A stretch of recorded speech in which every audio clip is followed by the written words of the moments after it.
கொல்கத்தாவில் பெண் பயிற்சி மருத்துவர் பாலியல் வன்கொடுமை செய்யப்பட்டு கொலை செய்யப்பட்ட சம்பவத்தை கண்டித்து நாடு முழுவதும் இந்திய மருத்துவ சங்கத்தை சேர்ந்த மருத்துவர்கள் வேலைநிறுத்த போராட்டத்தில் ஈடுபட்டுள்ள நிலையில் தமிழ்நாட்டில் மருத்துவர்கள் போராட்டத்தால் வெளிநோயாளிகள் கடும் அவதிக்குள்ளாகியுள்ளனர்.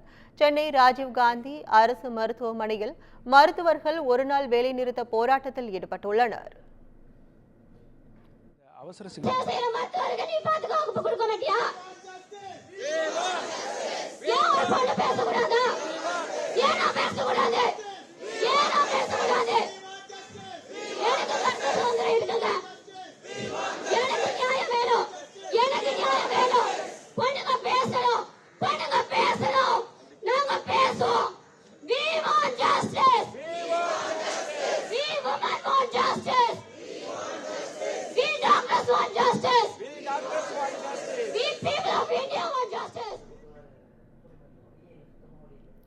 வேலைநிறுத்த போராட்டம் காரணமாக மருத்துவமனை வளாகத்தில் போலீஸ் பாதுகாப்பு போடப்பட்டுள்ளது.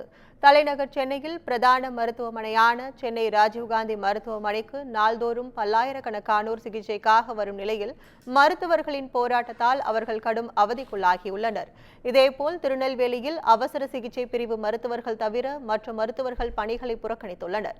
ஈரோட்டில் நடைபெற்று வரும் போராட்டத்தில் 400 மருத்துவமனைகளை சேர்ந்த சுமார் 1200 மருத்துவர்கள் வேலைநிறுத்த போராட்டத்தில் ஈடுபட்டுள்ளனர். இதனிடையே புதுச்சேரியில் அரசு பொது மருத்துவமனை மற்றும் ஜிப்மர் மருத்துவமனையில் வழக்கம் போல் மருத்துவ அனுமதி சீட்டு வழங்கப்படுகிறது. ஆனால் பெரும்பாலான மருத்துவர்கள் பணிக்கு வராததால் தற்பொழுது நோயாளிகளுக்கு சிகிச்சை பெறுவதில் சிக்கல் ஏற்பட்டுள்ளது.